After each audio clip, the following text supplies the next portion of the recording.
श्री स्वामी समर्थ. स्वागत आहे तुमचं माझ्या युट्यूब चॅनलमध्ये. आजचा दिवस तुम्हाला खूप छान सुख समाधानाचा आणि आनंदाचा जाऊ देत ही स्वामींच्या चरणी प्रार्थना करते आणि आज या नवीन व्हिडिओला सुरुवात करते. तर बघा मित्रमैत्रिणींनो, 2025 हे वर्ष लवकरच संपणार आहे आणि संपतानाच पुत्रदा एकादशी व्रत जे आहे तर ते आलेलं आहे.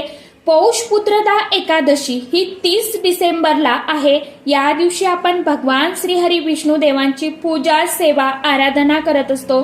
जरी आपल्याला काही कारणाने या दिवशी काहीच करणं शक्य झालं नाही तरी सुद्धा या दिवशी सकाळीच एका ठिकाणी आपल्याला फक्त एक दिवा जो आहे तर तो आवर्जून लावायचा आहे.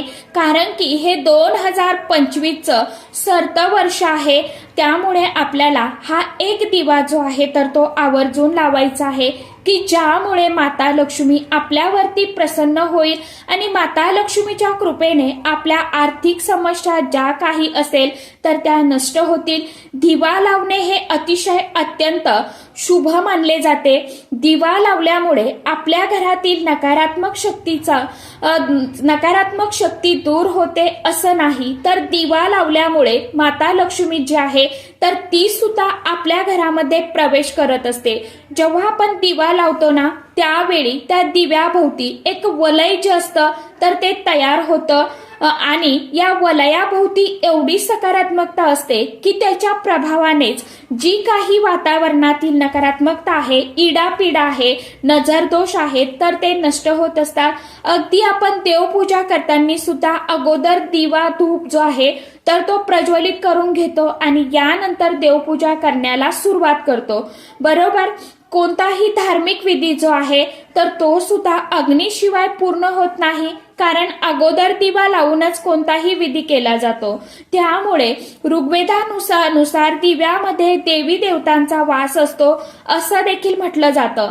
त्याचप्रमाणे दिवा जेव्हा आपण लावतो ना तर त्यावेळी माता लक्ष्मी जी आहे तर ती सुद्धा प्रसन्न होत असते. माता लक्ष्मीच्या कृपेने आपल्या घरामध्ये आनंद, सुख, समृद्धी आणि भरभराट येत असते, बरकत येत असते. तसेच माता लक्ष्मीचं आगमन जे आहे तर ते आपल्या घरामध्ये होत असतं आणि म्हणूनच आपल्याला सकाळीच एका ठिकाणी दिवा जो आहे तर तो लावायचा आहे. महर्षी वरिष्ठ म्हणतात की दिवा लावल्यामुळे म्हणजेच दीपदान केल्यामुळे आपल्याला धनप्राप्ती, पुत्रप्राप्ती जी आहे तर ती होत असते. तसेच अखंड सौभाग्य जे आहे तर ते सुद्धा आपल्याला लाभत असतं. आपल्या घरातील दुःख, दुर्भाग्य, दारिद्र्य, गरिबी हे सुद्धा यामुळे नष्ट होत असतं. धनाची समस्या असेल तरी सुद्धा आपण हा जो उपाय आहे तर तो करू शकता. त्याचप्रमाणे व्यापार व्यवसायामध्ये वाढ, नोकरीमध्ये वाढ, प्रमोशन, धनप्राप्ती, लक्ष्मी प्राप्ती अशा इच्छेसाठी सुद्धा आपण हा जो दिवा आहे ना तर तो पुत्रदा एकादशीला लावायचा आहे. आपल्या घरातील जी काही गरिबी आहे, दरिद्री आहे किंवा अलक्ष्मी आहे तर ती नष्ट व्हावी. त्याचप्रमाणे आपल्या जीवनातील ज्या काही आर्थिक अडचणी आहेत तर त्या अडचणी संपून त्यातून बाहेर पडण्यासाठी आपल्याला चांगले कर्म जे आहेत तर ते करायचे असतात आणि यापैकी एक म्हणजे आपल्याला दीपदान करायचं असतं. म्हणजे दिवा जो आहे ना तर तो लावायचा असतो. वास्तुदोष असतील, नजर दोष असतील तर हे सुद्धा यामुळे नष्ट होतात. आता आपल्याला हा जो दिवा आहे तर तो कोणत्या ठिकाणी लावायचा आहे, कोणत्या वेळेमध्ये लावायचा आहे, कशा पद्धतीने लावायचं आहे याविषयीची संपूर्ण माहिती आजच्या या नवीन व्हिडिओमध्ये मी तुमच्या बरोबर शेअर करणार आहे. त्यामुळे तुम्ही हा व्हिडिओ स्किप न करता शेवटपर्यंत नक्की बघा. चॅनलवरती तुम्ही जर हा व्हिडिओ पहिल्यांदा बघत असाल तर चॅनलला आवर्जून सबस्क्राईब करा आणि असेच नवनवीन माहितीपूर्ण व्हिडिओ बघण्यासाठी समोरील बेल आयकॉनलाही प्रेस करा. त्यामुळे काय होईल, जेव्हा कधी मी नवीन व्हिडिओ अपलोड करेल तर सर्वात अगोदर त्याचं नोटिफिकेशन तुम्हाला मिळेल आणि तुम्ही एकही व्हिडिओ मिस करणार नाही.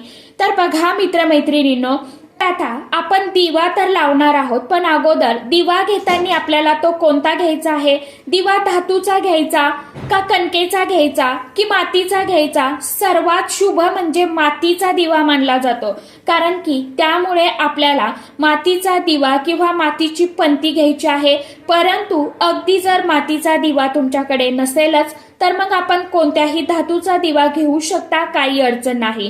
किंवा मग तुम्ही कणकेचा सुद्धा आपण दिवा जो आहे तर तो तयार करू शकता. यानंतर त्या दिव्यामध्ये आपल्याला एकच वात घ्यायची आहे आणि वात घेताना शक्य असेल तर ती कलावाची घ्यायची आहे. आपण म्हणतो ना कलावा, पचरंगी सूत किंवा रोली मोली जो धागा आपण म्हणतो ना, तर तो धाग्याची वात आपल्याला घ्यायची आहे.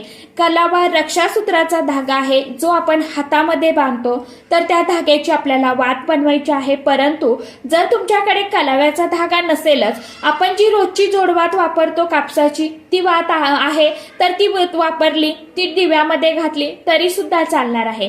आता काय करायचं आहे, आपल्याला या दिवशी सकाळी लवकर उठून आपल्याला आपलं स्नान वगैरे आटपायचं आहे आणि आपली देवपूजा वगैरे झाल्यानंतर हा जो दिवा आहे तर तो लावायचा आहे. आता हा दिवा लावायचा आहे, तो दिवा म्हणजे केळीच्या झाडाजवळ. केळीचं जे झाड आहे तर त्याला आपल्या हिंदू धर्मामध्ये विशेष अनन्यसाधारण महत्व आहे. केळीचं झाड जे आहे तर ते अतिशय अत्यंत मानलं जातं. तर केळीच्या झाडाजवळ आपल्याला जायचं आहे आणि हा जो दिवा आहे तर तो लावायचा आहे. आता फक्त दिवा लावायचा आहे असं नाही, तर आपल्याला दिवा लावल्यानंतर त्या झाडाची एका विशिष्ट प्रकारे विधिवत पूजन करायचं आहे. आता त्या झाडाजवळ जायचं, तिथे गेल्यानंतर मातीचा दिवा किंवा पंती लावायची आहे. दिव्यामध्ये जी वात असणार आहे तर त्या दिव्याचं तोंड, वातीचं तोंड जे आहे तर ते आपल्याला उत्तर दिशेला करायचं आहे. यानंतर दिवा ठेवताना दिव्याखाली आपल्याला तांदूळाचं थोडंसं आसन द्यायचं आहे किंवा फुलांचं आसन द्यायचं आहे किंवा पानाचा, एखाद्या नागवेलीच्या पानाचं आसन द्यायचं आहे.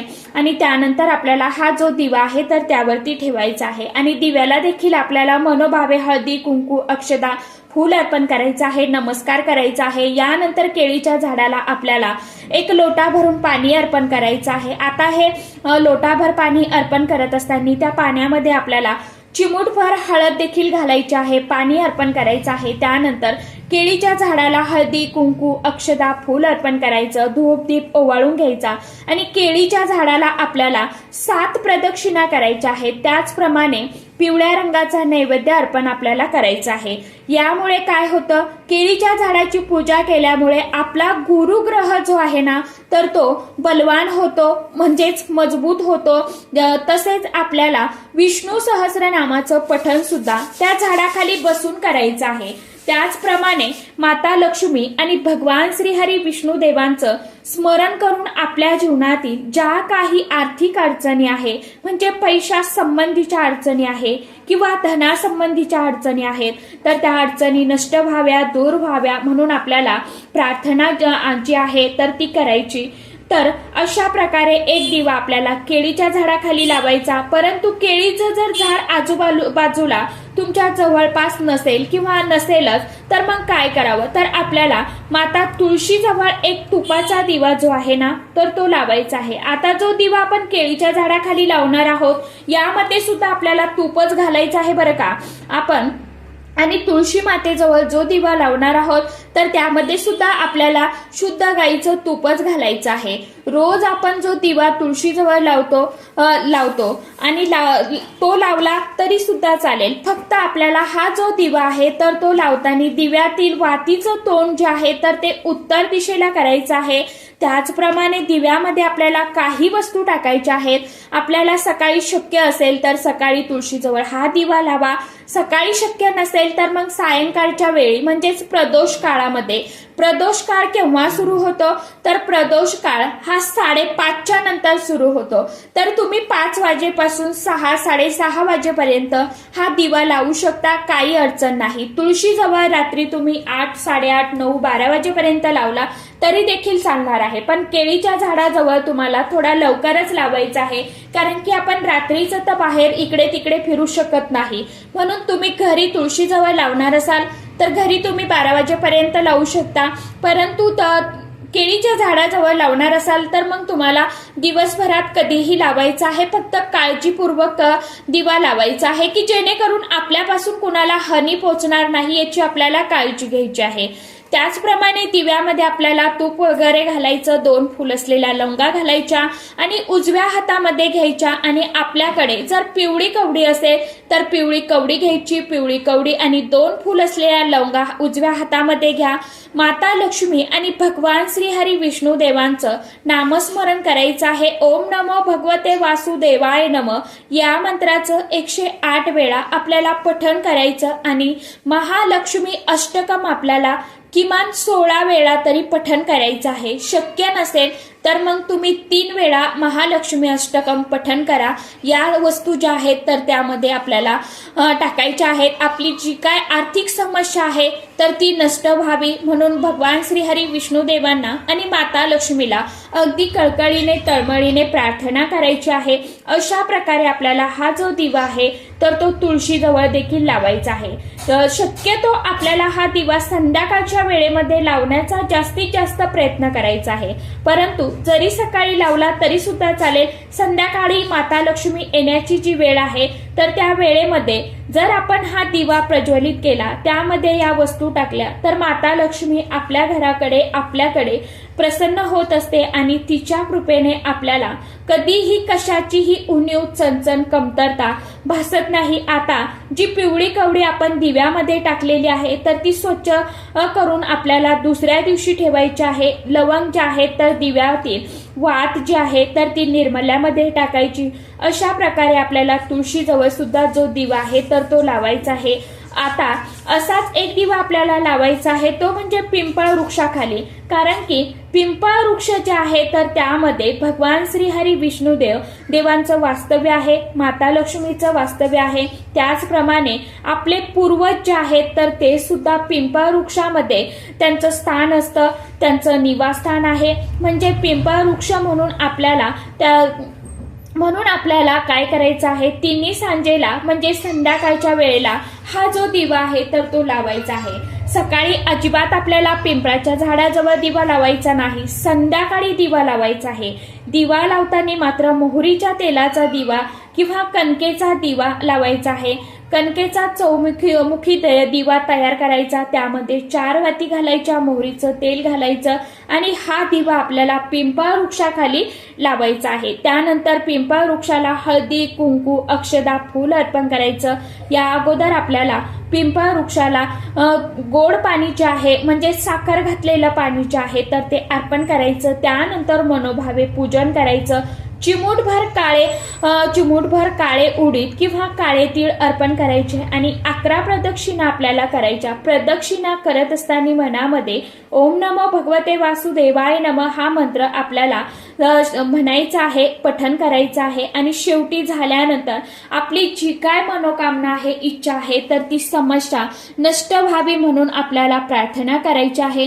पिंपळाच्या खोडाला आपल्याला स्पर्श करायचा आहे, म्हणजेच हा दोन्ही हात लावायचे आहे आणि घरी परत येताना आपल्याला मागे वळून बघायचं नाही. तर अशा प्रकारे आपण या दिवशी पिंपळाच्या झाडाखाली तिन्ही सांजेच्या वेळेला जर हा दिवा लावला तर आपला पितृदोष, शनिदोष, ग्रहदोष असतील तर ते दूर होतात, म्हणजे हळूहळू कमी होतात. एकदम तर कुणालाही फरक पडत नाही. फक्त श्रद्धा ठेवा, विश्वास ठेवा आणि मनापासून उपाय सेवा करत चाला. नक्कीच तुमच्या आयुष्यामध्ये प्रगतीमध्ये थोडाफार का होईना जो बदल आहे तर तो तुम्हाला जाणवायला सुरुवात होईल. कारण बघा, प्रॅक्टिकल मध्ये उपाय तुम्ही करून बघा, नक्कीच तुम्हाला त्या उपायांचं फळ जे आहे तर ते काही दिवसामध्ये मिळणारच आहे. तर अशा पद्धतीने तुम्हाला पुत्रदा एकादशीच्या दिवशी मी तुम्हाला 3 ठिकाणी दिवे लावायचं सांगितलं आहे.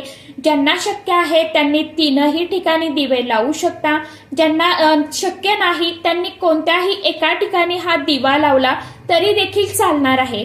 आशा करते की व्हिडिओमध्ये सांगितलेली माहिती सर्वांना समजलीच असेल. तर ज्यांना काही अडचण असेल, प्रश्न असतील तर त्यांनी कमेंट बॉक्समध्ये आवर्जून टाईप करू शकता, विचारू शकता. तर चला, आजच्या व्हिडिओमध्ये इतकीच माहिती होती. कशी वाटली नक्की सांगा. व्हिडिओ आवडला तर चॅनलला आवर्जून लाईक, शेअर, सबस्क्राईब जरूर करा. परत भेटूया नवीन माहितीसोबत, नवीन व्हिडिओसोबत. तोपर्यंत सर्व माझ्या युट्यूब परिवाराला श्री स्वामी समर्थ.